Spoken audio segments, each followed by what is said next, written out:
Magluluto po ako ngayon ng ginisang ampalaya na may hipon.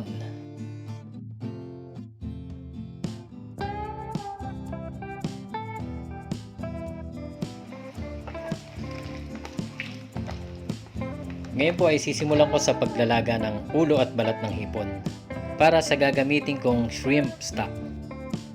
Ito nga pala ang hiniwa kong ampalaya. Hinugasan ko na siya at ibababad ko muna siya ng 30 minutes. Ngayon, sisimulan ko na ang paggigisa, pero ang gagamitin ko dito ay butter. Ilalagay ko na ang bawang,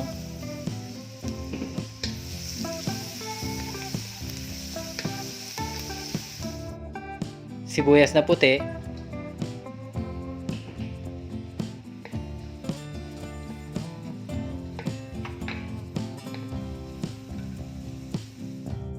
at kamatis.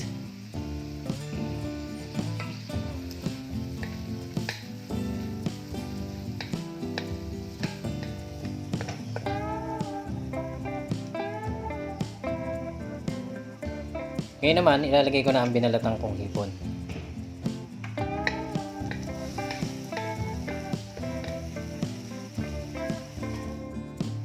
Maglalagay na ako ng salt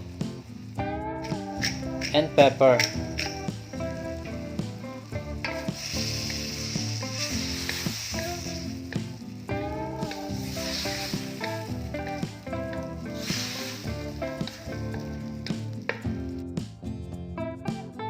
Ilalagay ko na ngayon ang ampalaya.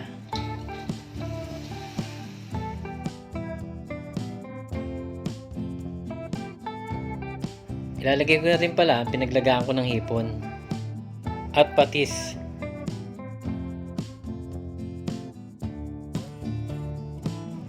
Maglalagay nga rin pala ako dito ng binating itlog.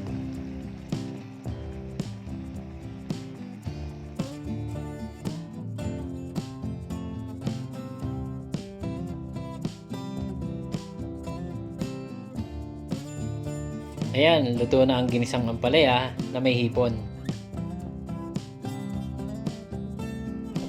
Kung hindi ka pa nakasubscribe sa aming channel, please subscribe. Maraming salamat!